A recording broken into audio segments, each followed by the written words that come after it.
بسم اللہ الرحمن الرحیم۔ علیکم پیارے بچوں، اورینٹل پبلک اسکول کی جانب سے آن لائن کلاسز میں آپ کو خوش آمدید۔ امید ہے آپ سب خیریت سے ہوں گے۔ بچوں، آج ہم اپنا اگلا سبق پڑھیں گے، قصہ حضرت یونس علیہ السلام۔ حضرت یونس علیہ السلام اللہ تعالیٰ کے ایک جلیل القدر پیغمبر تھے، اور یہ ان کی زندگی کا ایک واقعہ ہے۔ ٹھیک ہے بچوں، آپ لوگ پیج نمبر 19 پہ آ جائیں۔ اپنے بک میں پیج نمبر 19 پہ آپ آ جائیں۔ ٹھیک ہے، سبق شروع کرتے ہیں۔ دریائے فرات کے کنارے ایک بستی آباد تھی جس کا نام نینوا تھا۔ اللہ تعالیٰ نے بستی کے لوگوں تک اپنا پیغام پہنچانے کے لیے ایک نبی بھیجا جس کا نام یونس علیہ السلام تھا۔ اللہ کے نبی بہت عرصے تک تبلیغ کرتے رہے اور اللہ کے احکام لوگوں کو پہنچاتے رہے، لیکن آپ علیہ السلام کی باتیں ماننا تو دور کی بات تھی، لوگ الٹا ان کا مذاق اڑاتے تھے۔ اس سے حضرت یونس علیہ السلام اس قدر پریشان ہوئے کہ بستی چھوڑ کر دریا کے کنارے چلے گئے۔ دریا کے کنارے ایک کشتی مسافروں سے بھری ہوئی تیار کڑی تھی۔ آپ علیہ السلام بھی اس میں سوار ہو گئے۔ جب کشتی دریا کے بیچ میں پہنچی تو تیز لہروں میں پھنس گئی۔ کشتی کے لوگوں کو ڈر تھا کہ کہیں وہ ڈوب نہ جائیں، ٹھیک ہے، انہوں نے آپس میں بات چیت اور مشورے شروع کر دیے۔ زیادہ تر لوگوں کا خیال تھا کہ کشتی میں کوئی بھاگا ہوا غلام سوار ہے۔ غلام کس کو کہتے تھے؟ اس زمانے میں لوگ انسانوں کو خریدتے اور ان غلاموں سے خدمت لیتے تھے۔ غلام کسے کہتے تھے؟ وہ لوگ جو آپ پیسے سے خریدتے تو وہ آپ کے غلام ہوتے اور آپ کے خدمت کرتے، آپ کے کام کرتے۔ اس کو کشتی سے نکالنے سے شاید ہم بچ جائیں۔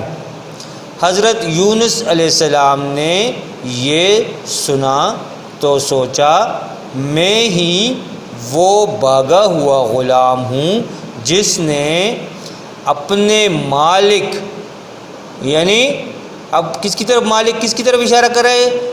یعنی اللہ کے حکم کے بغیر، اللہ تعالیٰ کی طرف اشارہ کر رہا ہے۔ اللہ کے حکم کے بغیر بستی چھوڑ دی۔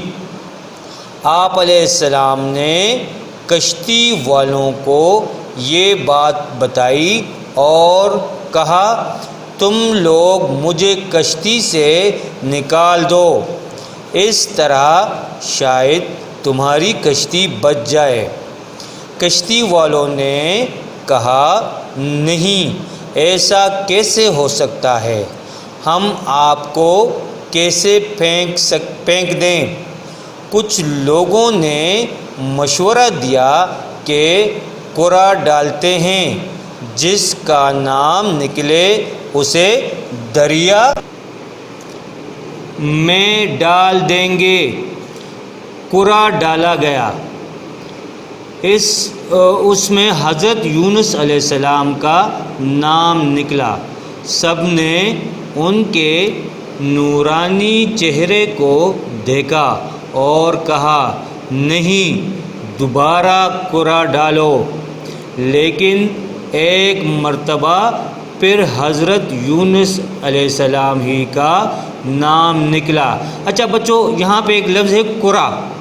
قرا اسے کہتے ہیں جو ہم 5 6 یا 10 پرچیوں پہ نام لکھ لیتے ہیں مختلف، اور اس کو وہ بند کر دیتے ہیں تاکہ کسی کو پتہ نہ چلے، اس میں سے ایک پرچی اٹھا لیتے ہیں جس کا نام آ جائے، تو وہ اس طرح کا ایک یہ تاکہ قرا ڈالا اور اس میں جس کا پرچی پہ جس کا نام نکلے گا اس کو ہم کشتی سے باہر پھینک دیں گے، ٹھیک ہے۔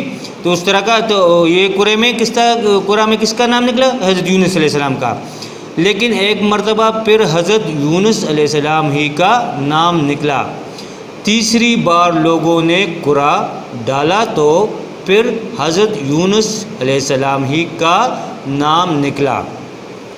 آخر کار نہ چاہتے ہوئے بھی لوگوں نے حضرت یونس علیہ السلام کو دریا کے حوالے کر دیا۔ دریا کے حوالے کر دیا مطلب دریا میں پھینک دیا۔ جیسے ہی آپ علیہ السلام پانی میں گرے، ایک بہت بڑی مچھلی نے انہیں نگل لیا مطلب اپنے حلق سے نیچے لے لیا، مطلب نگلنا، پیٹ میں چلا جانا، ٹھیک ہے، حلق سے نیچے پیٹ میں چلا جانا، اس کو نگلنا کہتے ہیں۔ جس طرح ہم اس کو پشتوں میں تیرول کہتے ہیں، تیرے کو۔ حضرت یونس علیہ السلام نے محسوس کیا کہ وہ مچھلی کے پیٹ میں ہیں اور زندہ ہیں۔ آپ علیہ السلام مچھلی کے پیٹ میں کئی دن رہے۔ انہوں نے اپنے رب سے بے انتہا شرمندگی کا اظہار کیا اور معافی مانگی۔ ان کی دعا قرآن مجید میں بھی بیان کی گئی ہے، جس کا مفہوم یہ ہے، مفہوم مطلب ترجمہ مطلب، ٹھیک ہے۔ اب یہاں پہ اس دعا کا مفہوم ہے، نہیں ہے کوئی معبود سوائے آپ، سوائے آپ مطلب اللہ، آپ سے مراد ہے اللہ، سوائے آپ کے، یہاں پہ پھر آپ لکھا ہے، آپ سے مراد ہے اللہ، آپ پاک ہیں، میں بے شک قصوروار ہوں۔ اللہ تعالیٰ نے حضرت یونس علیہ السلام کو معاف فرماتے ہوئے ارشاد فرمایا۔ اب اس کا مفہوم یہ ہے، جب اللہ تعالیٰ نے حضرت یونس علیہ السلام کو جو بات کہی یا قرآن میں جو جس کا ذکر ہے، پھر سن لی ہم نے اس کی فریاد مطلب یونس علیہ السلام کی فریاد، اور گھٹن سے نجات دی۔ گھٹن اس حالت کو کہتے ہیں جب وہ گرمی کی وجہ سے یا کسی تنگ جگہ میں بیٹھ کر بندے کا سانس پھولنے لگتا ہے، اور اس کو گھٹن کہتے ہیں، سانس پھولنا، سانس بند ہونا، اس کو گھٹن کہتے ہیں۔ اللہ کے حکم سے مچھلی نے حضرت یونس علیہ السلام کو کنارے پر اگل دیا۔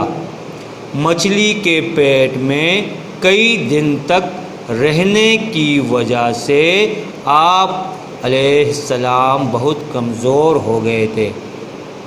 اللہ کے حکم سے جہاں مچھلی نے انہیں اگلا تھا مطلب واپس پھینک دیا تھا، ٹھیک ہے، پیٹ سے باہر نکالا تھا، اگلا تھا، وہیں ایک بیل اگائی۔ بیل مطلب ایک بوٹا جو پودا وہ اگایا، ٹھیک ہے، ایک بیل اگائی، جس طرح کدو یا انگور وغیرہ کا پودا ہوتا ہے اس طرح کا، اس کو بیل کہتے ہیں، ٹھیک ہے، اگائی، جس کے پل کا کر آپ علیہ السلام کچھ ہی دنوں میں تندرست ہو گئے۔ ادھر بستی کے لوگ حضرت یونس علیہ السلام کے ناراض ہو کر چلے جانے سے بہت شرمندہ تھے۔ اب وہ محسوس کر رہے تھے کہ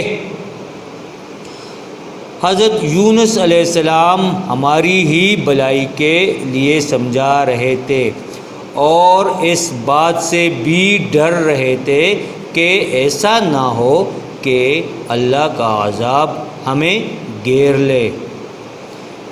اپنے سے پچھلی قوموں پر نازل ہونے والے عذاب کے بارے میں وہ اپنے بزرگوں سے سن بھی چکے تھے۔ وہ قومیں جنہوں نے اللہ کے حکم کو نہ مانا اور اپنی مرضی کرتی رہیں، ان پر اللہ کا عذاب نازل ہوا۔ ان لوگوں نے حضرت یونس علیہ السلام کو ڈھونڈنا شروع کر دیا۔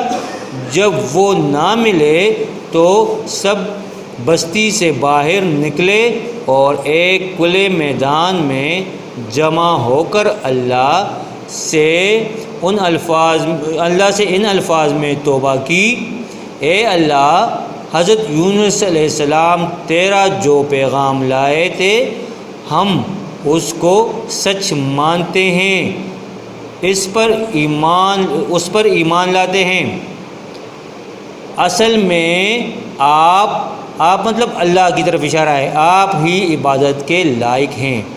اللہ نے سچے دل سے کی جانے والی ہوئی ان کی توبہ قبول فرمائی اور وہ سزا سے بچ گئے۔ ادھر حضرت یونس علیہ السلام کو اللہ نے حکم دیا کہ دوبارہ بستی میں جائیں۔ حضرت یونس علیہ السلام نے حکم کی تعمیل کی۔ آپ علیہ السلام کو دیکھ کر بستی کے تمام لوگ بہت خوش ہوئے اور آپ علیہ السلام کی بتائی ہوئی باتوں پر عمل شروع کر دیا۔ تو بچوں یہ رہی آج کی پڑھائی۔ آپ لوگوں نے ہوم ورک کے طور پر اس طرح کرنا ہے کہ کم از کم 3 دفعہ اس سبق کی اچھی طرح پڑھائی کرنی ہے، اور اپنا خیال رکھیے گا۔ اللہ حافظ۔ اللهم انفعنا بما علمتنا وعلمنا ما ينفعنا وزدنا علما۔